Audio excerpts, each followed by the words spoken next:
हाय, जय हिंद एवरीवन। सो आज का हमारा टॉपिक है नेशनल मूवमेंट्स का गदर पार्टी। ठीक, गदर पार्टी कैसे बनी, क्यों बनी, कब बनी, सारी चीज़ें जानेंगे। ठीक है। और जैसा कि मैंने प्रीवियस वीडियोस में भी आप लोगों को बताया है, नोट्स वगैरह अगर आपको चाहिए होंगे तो डायरेक्टली टेलीग्राम पे कनेक्ट कर लेना मेरे से। ठीक है।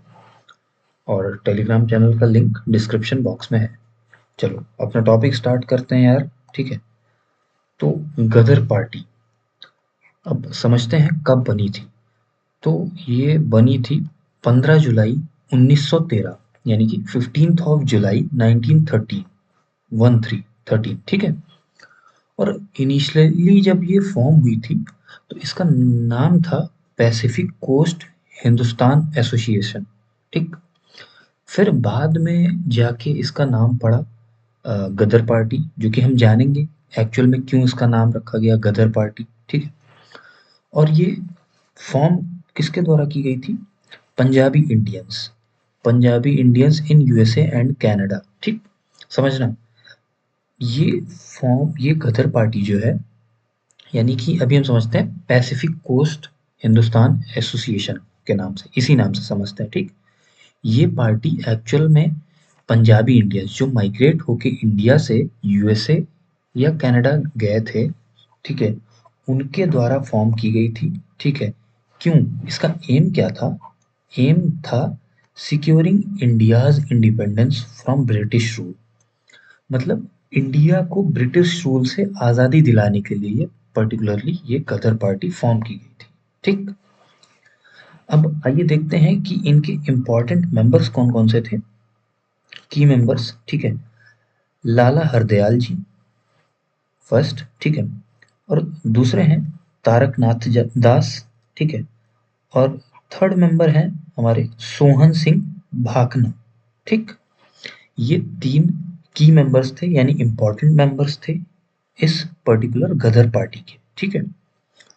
अब ये पार्टी फॉर्म हुई तो इसका कहीं ना कहीं जाहिर सी बात है हेडक्वार्टर रहा होगा। तो इसका हेडक्वार्टर सैन फ्रांसिस्को यूएसए में था। ठीक।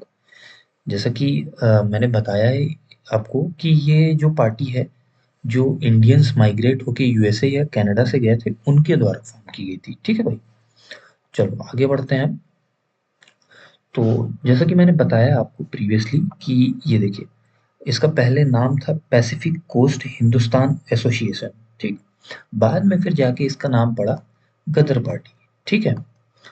तो समझते हैं वाय गदर, गदर क्यों नाम रखा गया। ठीक। तो उस टाइम पे एक न्यूज़पेपर आता था, पब्लिश हुआ था, ठीक है, द गदर नाम से, जो कि इशू हुआ था 1 नवंबर 1913 को। ठीक है। To commemorate the 1857 revolt. मतलब 1857 के रिवोल्ट को दर्शाने के लिए वो एक्चुअली वो जो न्यूज़पेपर है वो पब्लिश हुआ था। ठीक है। उसी से इन्फ्लुएंस होके इस पार्टी का नाम बनाया गया, नाम रखा गया गदर पार्टी। ठीक है। और उस न्यूज़पेपर का पर्टिकुलरली कैप्शन ये था, ये देखिए आप, अंग्रेजी राज का दुश्मन। ठीक। तो जैसा कि ये ब्रिटिश रूल को अपोज करने वाली पार्टी थी, तो कहीं ना कहीं कैप्शंस भी इन्हें वैसे ही चाहिए थे। ठीक है। और कैप्शन भी इन्होंने वो जो गदर न्यूज़पेपर था वहीं से उठाए। ठीक है। पर्टिकुलरली उसका जो ये कैप्शन था, उस पेपर न्यूज़पेपर का कैप्शन था ये। ठीक है। अंग्रेजी राज का दुश्मन, ये न्यूज़पेपर का कैप्शन था। ठीक है। जिसके नाम पे ये गदर पार्टी बनी थी। ठीक है। उस पेपर का नाम था, न्यूज़पेपर का नाम था द गदर। ठीक। उसी से ये नाम लिया गया और उसी से ये फॉर्म हुई Ghadar Party. Right. So I hope अभी कोई कंफ्यूजन नहीं होगा किसी को भी। ठीक है। अब आइए आगे समझते हैं। द गदर डिक्लेयर्ड, क्या डिक्लेयर किया? Wanted brave soldiers to stir up rebellion in India. ये इंडिया लिखा हुआ है, ठीक है भाई, इंडिया। ठीक। तो मतलब क्या हुआ कि हमें जाबाज सोल्जर्स चाहिए इंडिया के लिए, ताकि वो इंडिपेंडेंस के लिए लड़ सके। राइट। ये एजेंडा था। ठीक है। The party quickly gained support from Indians of USA and Canada. अब जो माइग्रेंट्स थे, ठीक है, जो इंडिया से माइग्रेट होके यूएसए या फिर कनाडा में गए थे, तो उनका इस पार्टी को बहुत अच्छा सपोर्ट मिला, ठीक है। उनके सपोर्ट से ही ये इस पार्टी का काफ़ी नाम हुआ, काफ़ी आगे गई ये पार्टी, ठीक है। और इंडिपेंडेंस में भी हमारे इसका एक काफ़ी बड़ा रोल है, ठीक है। और began to return India in thousands and coordinate with Bengal revolutionaries, ठीक है। अब क्या मतलब हुआ इस लाइन का कि अब जो माइग्रेंट्स थे वो इंडिया वापस आने लगे, ठीक। क्यों? क्योंकि बंगाल में चीज़ें सही नहीं चल रही थी, रेवोल्यूशंस चल रहे थे तरह तरह के, ठीक है। और यूजुअली जो भी रेवोल्यूशंस थे वो इसीलिए थे ताकि हमें आज़ादी मिल सके ब्रिटिश रूल से। तो सभी को सपोर्ट करने के लिए लोग हजारों की संख्या में यूएसए और कनाडा से वापस इंडिया आने लगे, ठीक। तो यही था यार गदर पार्टी। गदर पार्टी मैंने आपको बताया कैसे फॉर्म हुई, कब फॉर्म हुई। और ये हमारे हैंड रिटन नोट्स थे, ठीक है।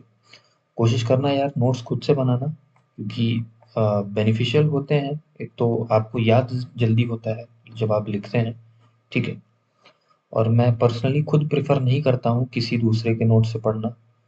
तो एज यू विश, बाकी आप खरीद भी सकते हैं या फिर खरीदना क्या है यार, फ्री ऑफ कॉस्ट ही है मेरे नोट्स, हैंड रिटन नोट्स, ठीक। आप डायरेक्टली मुझे टेलीग्राम पे मैसेज कर सकते हैं, टेलीग्राम का लिंक डिस्क्रिप्शन में है, ठीक है। तो आज के लिए यार इतना ही। अभी नेक्स्ट वीडियो भी आएगा हमारा, जो कि काफ़ी एक इम्पॉर्टेंट टॉपिक है, और वो है कोमाघाता मारू इंसिडेंट, ठीक है। तो जल्दी वो भी वीडियो आएगा। तब तक के लिए इतना ही यार। पहले की जो चीज़ें हैं वो रिवाइज करते जाना, ठीक है। रिवाइज नहीं करोगे तो जीएस एक ऐसा टॉपिक है यार, आप बहुत जल्दी ही भूल जाओगे, ठीक है।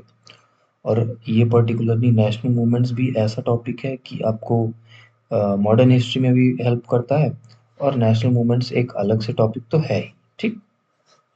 चलो आज के लिए यार इतना ही, मिलते हैं कोमाघाता मारू इंसिडेंट के वीडियो में। तब तक के लिए जय हिंद।